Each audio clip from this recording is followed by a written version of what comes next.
Hey everybody, welcome back to my shop. I used to have a folding workbench attached to the wall here. I used to fold it up, clip it in, keep it in place. You've probably seen it in a couple of videos.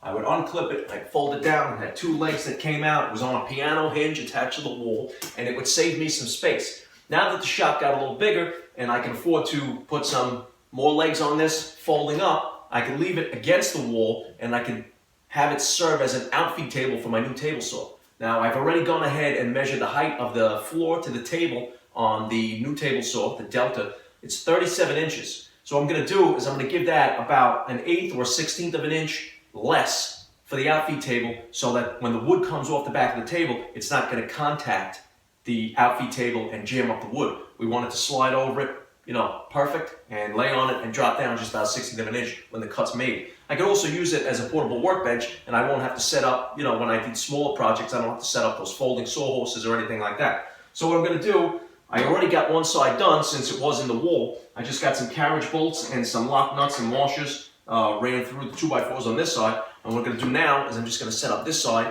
and I'm going to cut the legs to the length I need, and then we're going to have a quick folding workbench / outfeed table. All right, stay with me, we're going to make some sawdust.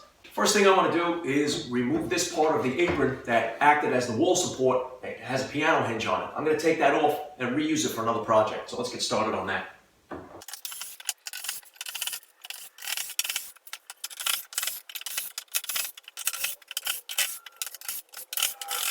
Now since these are already attached, I don't want to make any more work for myself. The easiest way to do it is just to measure from the top of the table to the bottom of the leg.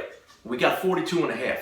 Now, I told you the table was 37 inches from the floor on the new Delta table saw. So what we need to do is we need to go, instead of going, I was going to go 36 and 15/16, but being that the table saw is right between 36 and 15/16 and 37, then I'm going to go 36 and 7/8.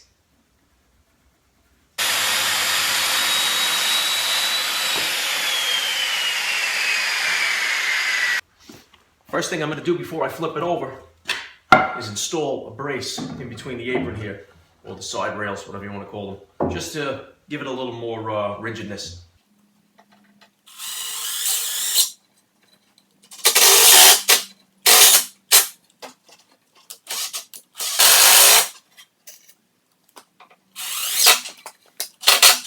Okay, now I think the easiest way for me to actually set the height for the dimensions that I need for the second set of folding legs is probably going to be to use this flip-top table because it has adjustable height. So what I'm going to do is I'm going to set it close to just about where the table saw top would be, a little bit higher than it. I'm going to set this table on it with the legs that I just cut and open those up. And then I'm going to see how level it is and how far I need to go. Cut those legs and fold them up.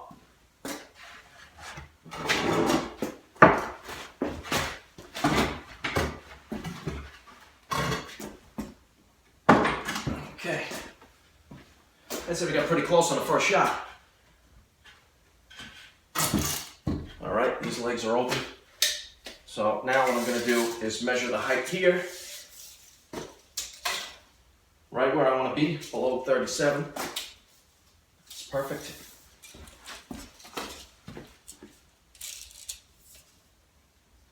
Could come down just a hair on this side. So now I'm going to roll the table saw out right onto it. I'm going to put a level on here and I'm going to see how much of a height difference I have. Now some people would probably just leave the flip top underneath and call it a day, but we don't do that here in this shop. So what we're going to do is level out the table, make some legs, put some carriage bolts through them so that they fold, make some positive stops, and we're going to stick it in the corner and get it out of the way until we need it next time. All right? So as it sits right here in this spot, obviously it's not going to be here because I wouldn't have the clearance to run long boards through it. I'd be hitting the wall behind me. So we don't want to do that. So the garage is unlevel in certain spots, but it's probably going to be turned this way. So what I'm going to do is going to put it where it's going to sit, and then I'm going to roll the table saw right up to the back of it so that we can get a nice, accurate visual of how it's going to sit. All right, let's roll this table saw out.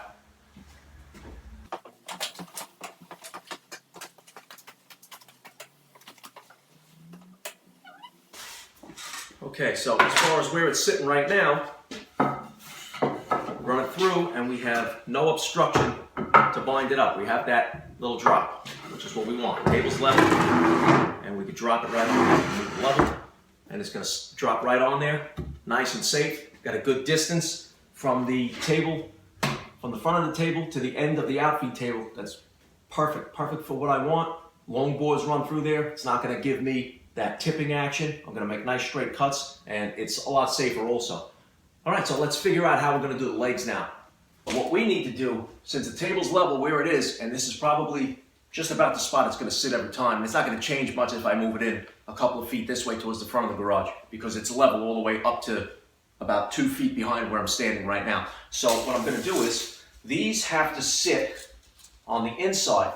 Those legs, when they close, they swing on the outside of the apron. We need to have these legs fold inside the apron. So what I'm going to do now is just measure up. We can go 35.5. Just temporarily, I'm going to remove this positive stop so it doesn't interfere with the other folding legs. And what I'm going to do is I'm going to rip it in half, and I'm going to use one half to go back on here as the positive stop, and then the other half's going to go on the bottom of the other legs.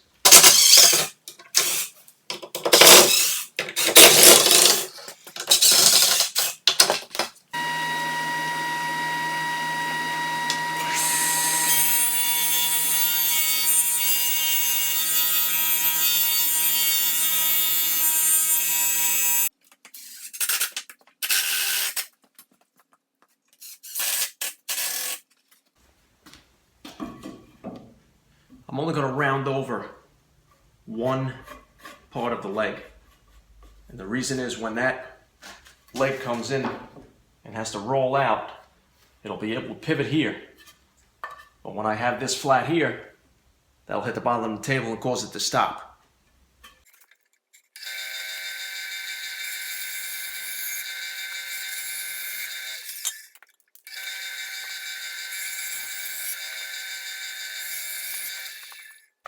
Okay, so what I'm going to do here is I'm going to use these 3/4 inch tongue and groove pine boards that I have laying around the shop as a spacer block.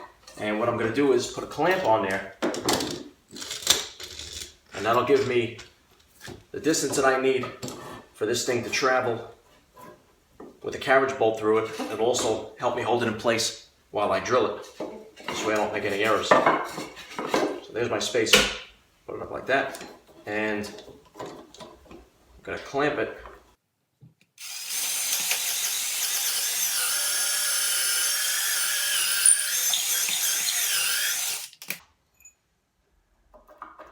Now I don't want to put this through yet, because what I'm going to do is remove the clamp, and I'm going to use a paddle bit, and I'm going to make this a little bigger than the head and the washer, so that when the bolt head goes through and the washer, it's going to sit countersunk into the 2x4, allowing me to fold up the other legs and not have any obstructions.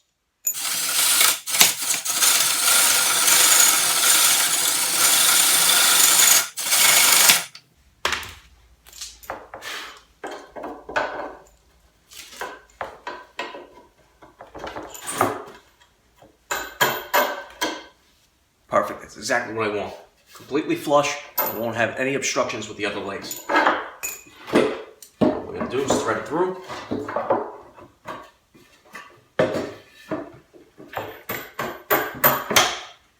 And a 9/16 socket on my impact driver, and 9/16 wrench to hold the nut in place.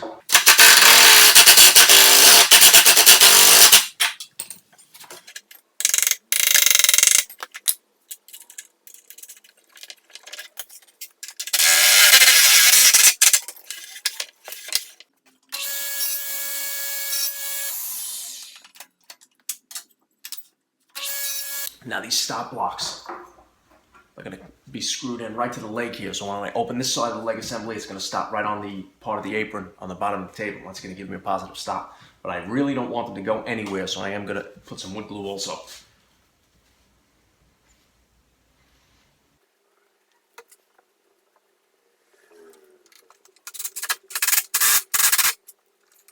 Alright guys, well that's it. So this project's done. So for the most part, this is where it's going to sit. The table saw is going to be here when I make cuts with, you know, long stock, and the outfeed table is going to sit there. So I'm going to run my stock through. and drop it right off onto the outfeed table. Then all I gotta do, fold it up, put it off to the side, roll away the table saw, and I'm done. All right, guys, I'll see you next time.